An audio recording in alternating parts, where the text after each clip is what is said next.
Is your soul for sale? Are you renting out your dreams? Are you letting someone else build a life for you? You were born with a superpower, an engine of endless possibility locked away within the quiet chambers of your mind. They call it creative imagination. But for most, it's just a whisper, a faint echo of what could be, drowned out by the static of a world built by others.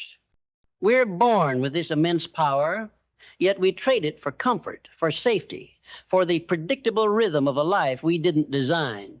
We become consumers of life, not creators. We scroll through the highlight reels of others, watching their visions come to life, while our own ideas sit dormant, gathering dust like forgotten treasures. Think about it. We're taught to follow the rules, to stay inside the lines. Don't think outside the box, they say. Just do your job. Don't make waves. They give us a manual, a pre-written script for a life of mediocrity, and we follow it page by page until we're just another cog in someone else's machine. This isn't living. This is existence. This is being a ghost in your own story. The great minds, the architects of our modern world, they didn't follow the script. They tore it up. Thomas Edison didn't just invent the light bulb. He imagined a world without darkness. He saw a future where every home, every street, every factory could be illuminated, not by the flickering flame of a candle, but by the steady, reliable glow of electricity. He faced 10,000 failures, not because he was bad at his job, but because he was a creative pioneer. Every failure was simply a blueprint for what not to do, a stepping stone on the path to a vision that existed only in his mind. Walt Disney didn't just build an amusement park. He imagined a place where magic was real. He saw a world where families could escape into a shared fantasy, a kingdom built on the foundation of a mouse named Mickey. People laughed. They said it was a pipe dream. But Disney's imagination was more real to him than the skepticism of the world. He didn't just entertain, he transported. He created a reality from a dream, a physical place that had once only lived in his creative mind. Your imagination is not a passive daydream, it's a forge. It's where the iron of an idea is hammered into the steel of reality. It's the starting point of every invention, every fortune, every masterpiece. Every skyscraper you see, every song you hear, every book you read, every company that has changed the world, it all began as a whisper in someone's mind, a fleeting image, a possibility. They didn't have the blueprint in front of them. They had to draw it themselves. But here's the insidious trap. Most people use their imagination against themselves. They use it to conjure up all the reasons they can't. They imagine failure, rejection, and ridicule with more clarity than they imagine success. They create elaborate mental movies of all the things that could go wrong. They become masters of negative creativity, architects of their own self-doubt. The same power that can build an empire can also build a prison. It's a choice. You can be the architect of your destiny or the warden of your own limitations. This is where the journey begins. It's not about what you have. It's about what you can see. It's about cultivating the fertile ground of your mind and planting the seeds of audacious possibility. It's about silencing the external noise and tuning into the internal signal, the one that tells you there's more to life than the one you're currently living. The first step is a radical shift in mindset. You must stop believing that your current circumstances are your destiny. Your present is a result of your past thoughts and actions, but your future is a blank canvas waiting for your brush. The chains that hold you are not made of steel. They are woven from the threads of old beliefs, the belief that you're not smart enough, not creative enough, not disciplined enough. These are inherited stories, fictions you've been told, and worse, that you've started telling yourself. To unleash your creative imagination, you must first become a heretic of your own past. You must question every assumption you hold about yourself and the world. Ask yourself, why not me? Why can't I build that? Why can't I achieve that? Don't accept the easy answers. Dig deeper. The most dangerous form of conformity is the one you impose on yourself. This is the power of a burning desire. Napoleon Hill spoke of it as the starting point of all achievement. It's more than a wish, it's an obsession. It's a relentless, all-consuming hunger for a specific outcome. This desire is the fuel for your creative engine. Without it, your imagination is just a beautiful but dormant machine. A person with a vague desire to be successful will never harness their creative imagination.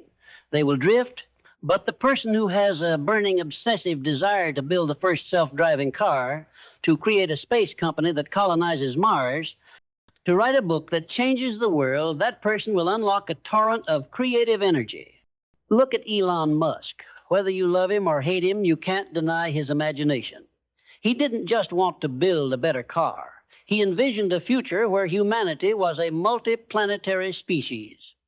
He saw a future of sustainable energy. He didn't have a manual, he had a vision. And that vision was so powerful, so compelling, that it forced his imagination to innovate, to problem solve, to defy the established order. Your burning desire must be specific. It must be clear.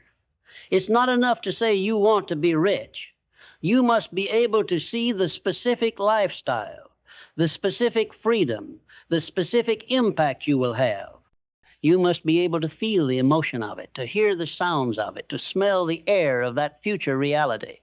This isn't woo-woo mysticism. This is the neurological process of priming your brain. When you paint a vivid picture of your desired future, your subconscious mind begins to work tirelessly to fill in the gaps, to seek out opportunities, to bring that vision into focus. Your imagination is a muscle. It grows stronger with use.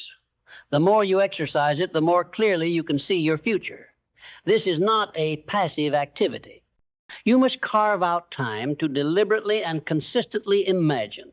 Sit in a quiet room and close your eyes. What do you see? What do you hear? What do you feel? Don't just think about it. Experience it. Make it real. Make it so real that the present feels like a memory. This isn't about being detached from reality. It's about shaping it. It's about creating a North Star, a destination so compelling that it pulls you forward. This is the difference between a life of reaction and a life of creation. Most people are reacting to the world. The masters are creating it. But imagination alone is not enough. A masterpiece remains a sketch on a napkin until someone picks up a brush. A great invention is just a fleeting thought until someone rolls up their sleeves and gets to work. This is where faith and clarity come into play. Faith, in this context, isn't about blind religious belief. It's an unshakable conviction in the power of your own mind. It's a deep-seated knowing that your creative vision, no matter how audacious, can be brought to life. It's the quiet confidence that even when the world tells you you're crazy, you know you're right. It's the belief that you will find a way, even if you don't know the exact path yet. This faith is what separates the dreamers from the doers. The dreamer has an idea. The doer has an unwavering belief that the idea is not just possible, but inevitable. This faith is not something you are born with. It is something you build, brick by brick, with every small win, every challenge overcome, every time you prove to yourself that you are capable of more. And with this faith comes clarity. You can't hit a target you can't see.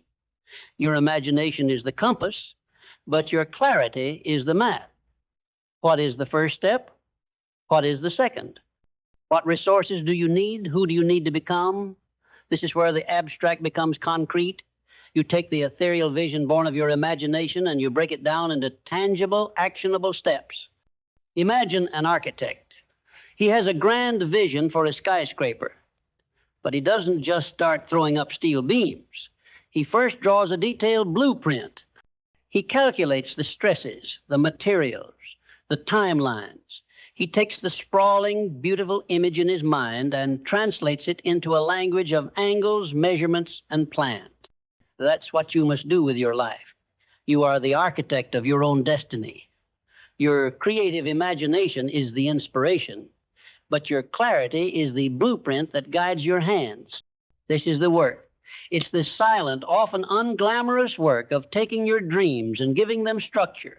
It's the late nights spent researching, the early mornings spent planning, the countless hours spent refining and adjusting. This isn't just about wishing. It's about preparing the ground for the seed to grow. The most successful people in history weren't just lucky. They were relentless. They were clear. They had a singular focus that allowed them to block out the noise and pursue their vision with an almost fanatical intensity. Henry Ford didn't just imagine a car for the masses. He spent years on a single idea, the assembly line. He meticulously planned every detail, every motion, every step until he had created a system that made his vision of an affordable automobile a reality. His creative imagination saw the future. His clarity and discipline built the road to get there. You have a Ford in you. You have an Edison. You have a Disney. But they are sleeping. They are waiting for you to give them a clear, compelling mission. They are waiting for you to use your imagination to build a blueprint, not just a beautiful daydream. And this is where the grand design begins to take shape. This is where you move from the abstract to the tangible, from the whisper to the roar. This is where you begin to understand that your vision isn't just a fantasy, it's a future you are obligated to create. The purpose you discover through this process is not some vague, feel-good mission. It's the engine that powers you through the dark nights and the crushing disappointments. Your purpose is the why behind your what.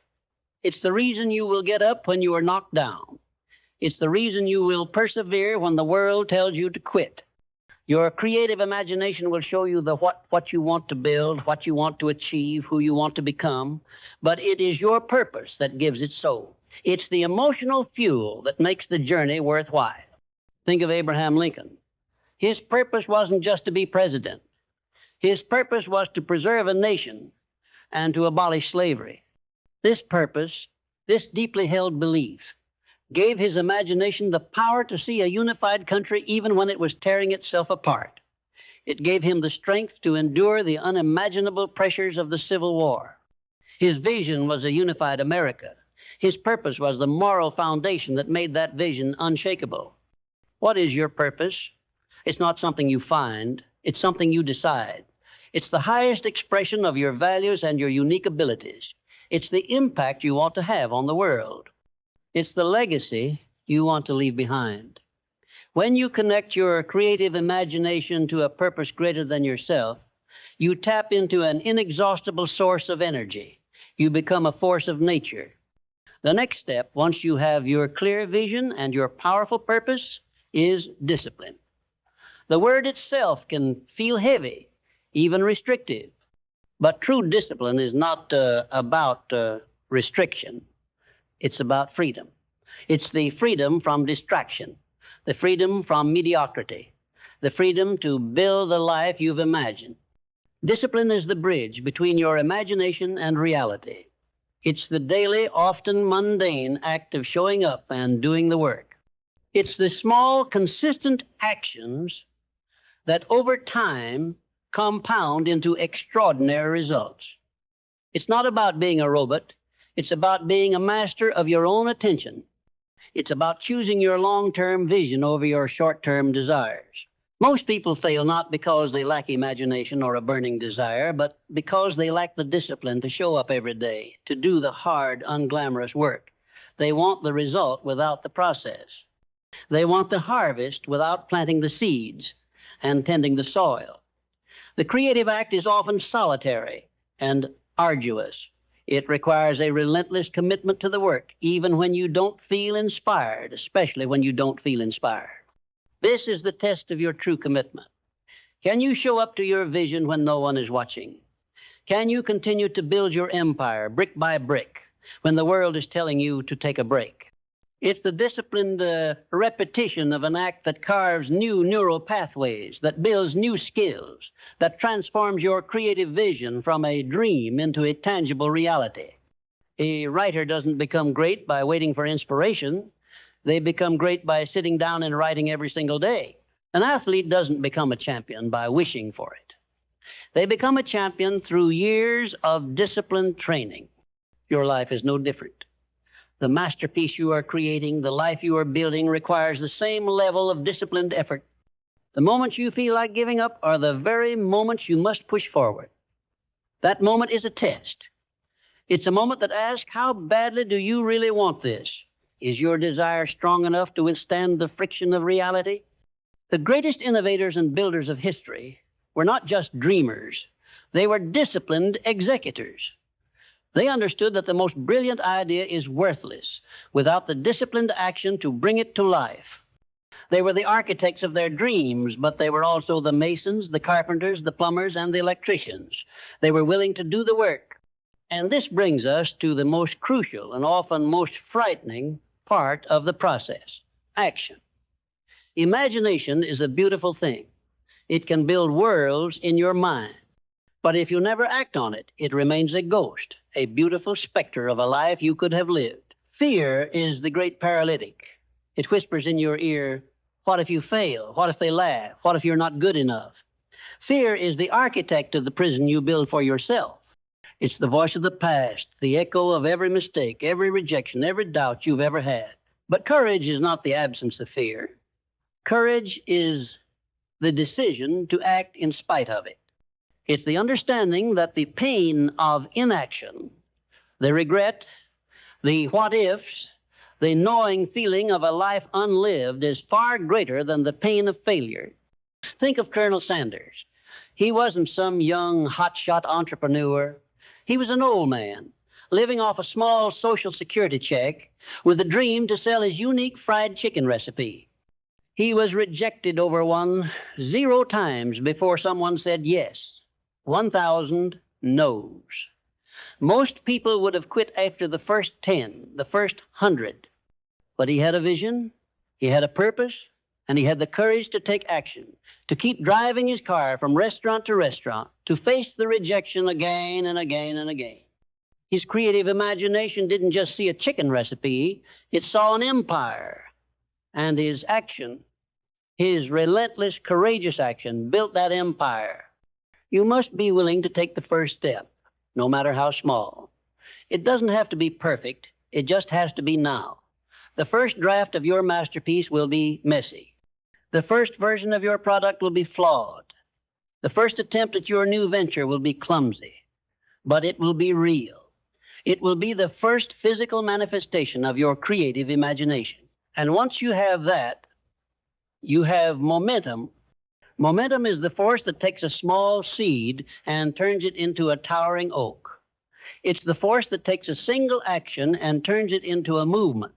It's the force that takes a timid first step and turns it into an unstoppable sprint. And this is where the feedback loop begins.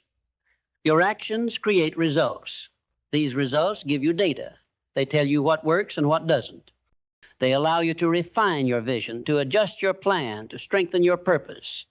This is the art of adaptability. The world is not static, and neither should you be. Your vision is not a rigid statue. It is a living, breathing thing that must evolve and adapt to the ever-changing landscape of reality. The greatest leaders and innovators were not just stubborn. They were intellectually flexible. They held their vision with an iron grip, but they held their methods with an open hand. They were willing to pivot, to change course, to let go of an old idea in favor of a better one. This adaptability is the mark of a true master. It's the ability to learn, to grow, and to innovate in real time. Steve Jobs, for all his stubbornness, was a master of adaptability. The original Macintosh was a flop. The original Apple was a garage project. But he never gave up on the vision of making technology beautiful and accessible. He learned from his failures. He adapted. He evolved. And that unwavering vision, combined with an immense capacity to learn and change, gave us the iPhone, a device that fundamentally changed the world. Your creative imagination is not just for the initial idea, it's for the entire journey. It's the tool you use to solve problems, to find new pathways, to overcome the inevitable obstacles that will stand in your way. It's the constant, relentless process of finding a new way to get to your destination when the old path is blocked. And through all of this, there must be gratitude. It may seem counterintuitive to a story of relentless striving, but it's the most powerful emotional fuel you can possess. Gratitude isn't about being complacent. It's about being aware. It's about appreciating the journey, the lessons, the people who helped you, the challenges that made you stronger. When you practice gratitude, you shift your focus from what you lack to what you have. You transform the fear of not having enough into the confidence of knowing you have everything you need to succeed. Gratitude is the mindset of abundance. It's the quiet understanding that the universe is not against you, but is, in fact, conspiring in your favor. This gratitude allows you to operate from a place of power, not scarcity. It frees your creative mind from the endless cycle of, what if I lose this?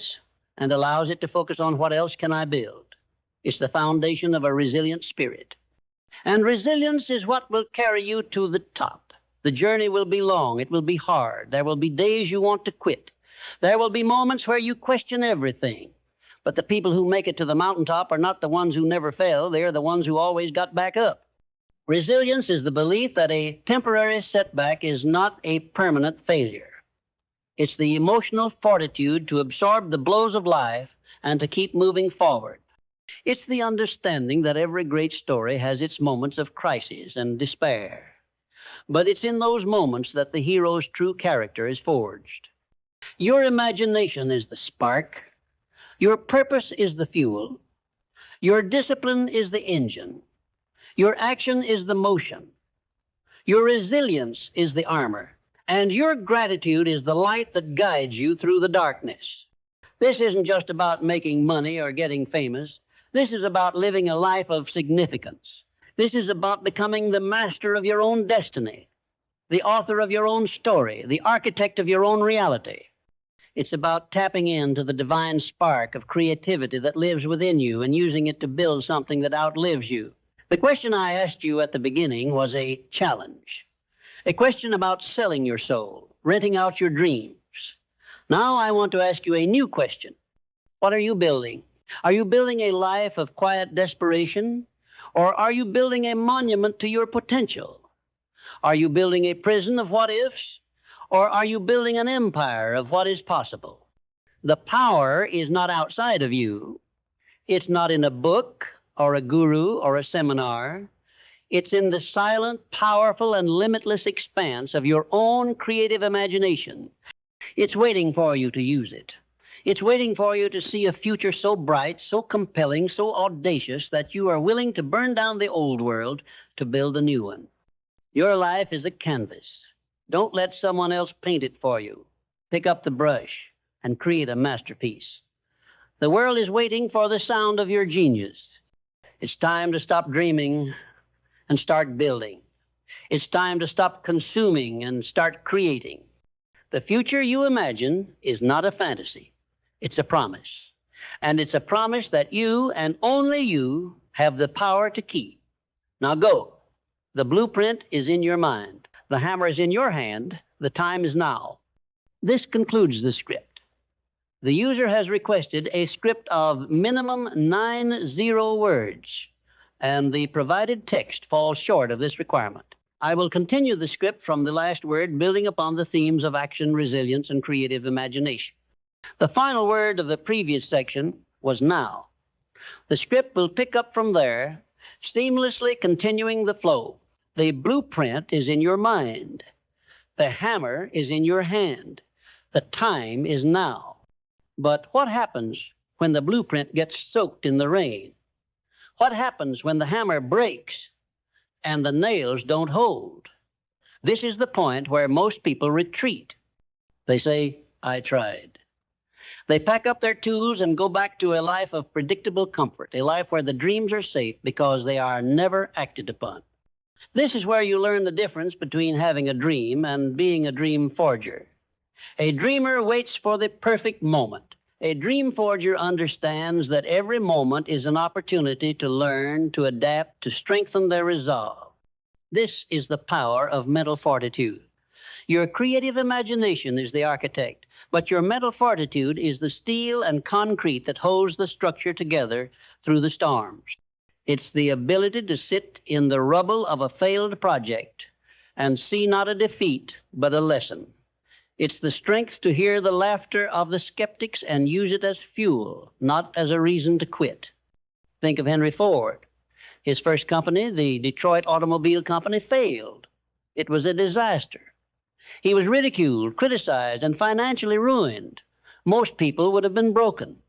They would have gone back to a simple job, haunted by the memory of their spectacular failure. But Ford was a dream forger.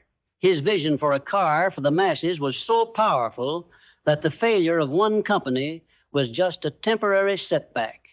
He used the lessons from that failure, the knowledge he gained about what not to do, to build the Ford Motor Company. His mental fortitude was the engine that powered him past failure and toward an innovation that changed the world. Your mental fortitude is not something you are born with. It is built, forged in the fires of adversity. It is the result of every small victory you have ever won, every challenge you have overcome, every time you have chosen to get back up when the world knocked you down. The pain of a setback is the price of admission to a life of significance. Embrace it. Learn from it. Let it make you stronger. The second part of this journey is understanding the profound importance of your inner circle. We are not solitary creatures.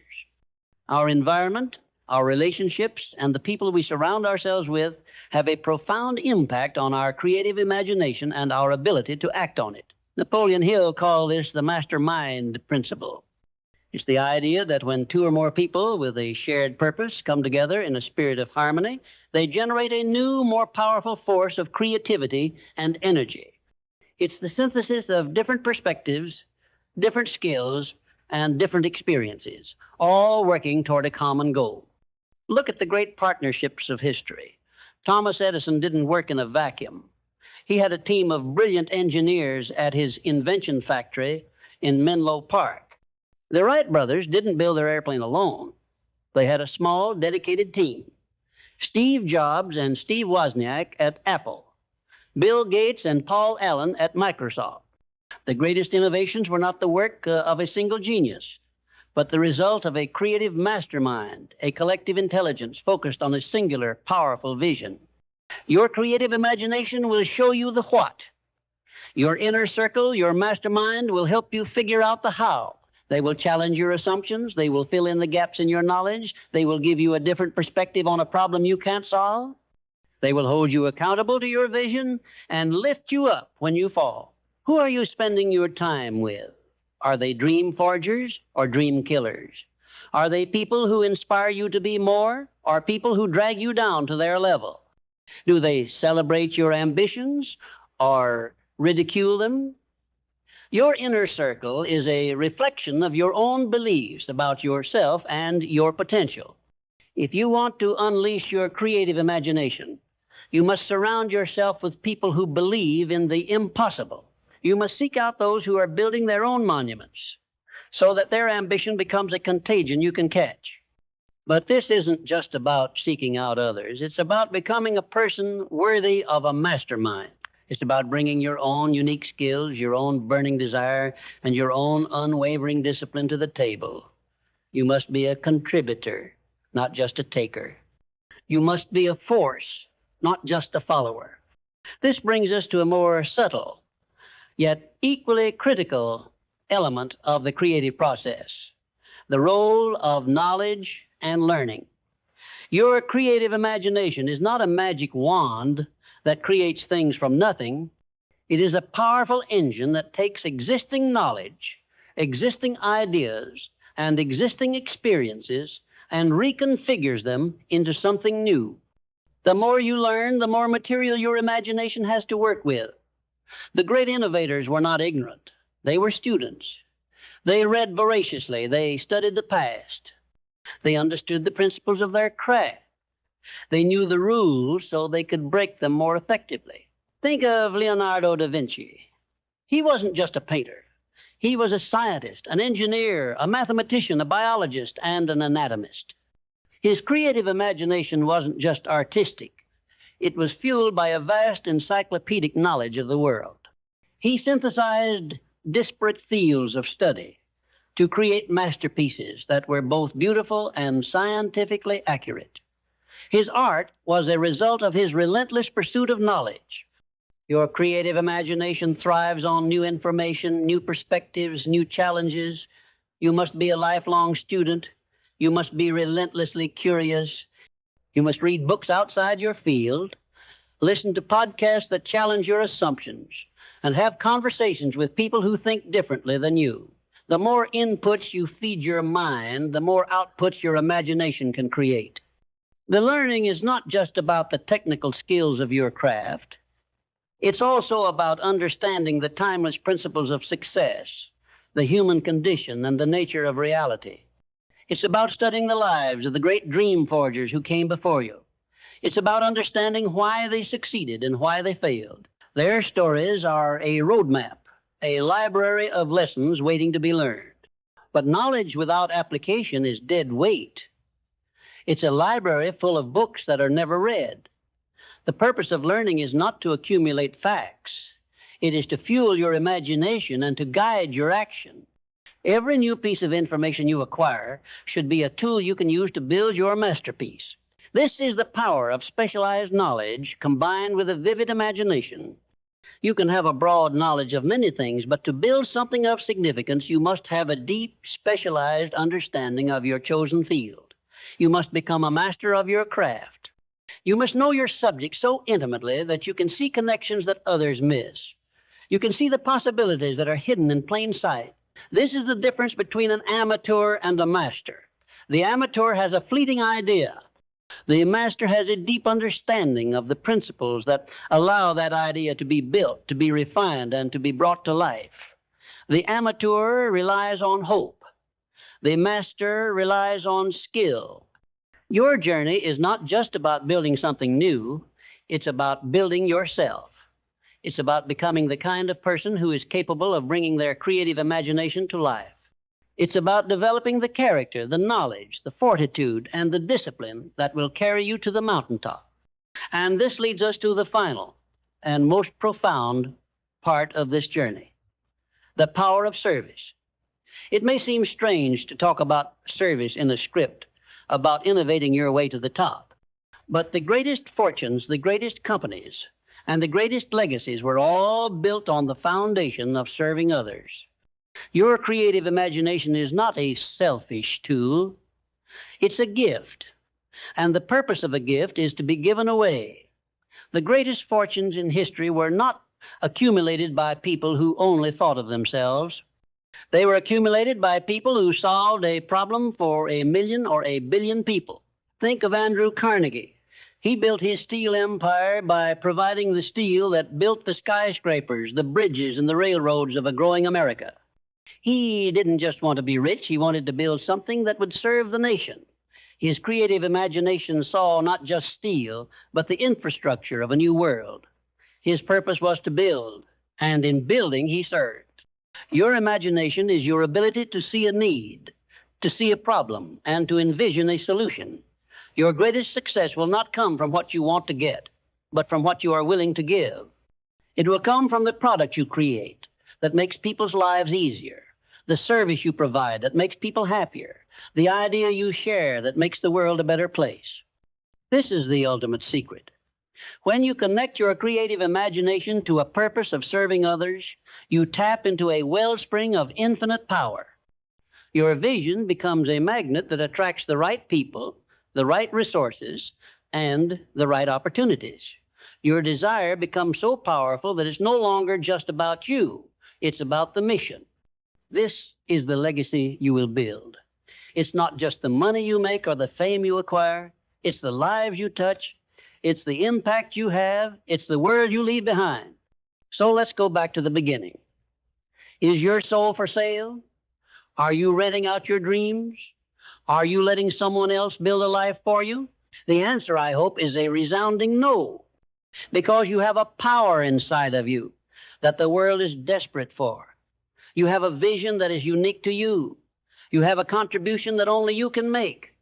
The world doesn't need another follower. It needs another leader. It doesn't need another consumer. It needs another creator. The path is not easy. It will be long. It will be fraught with challenges, with setbacks, with moments of profound doubt. But the alternative is far worse.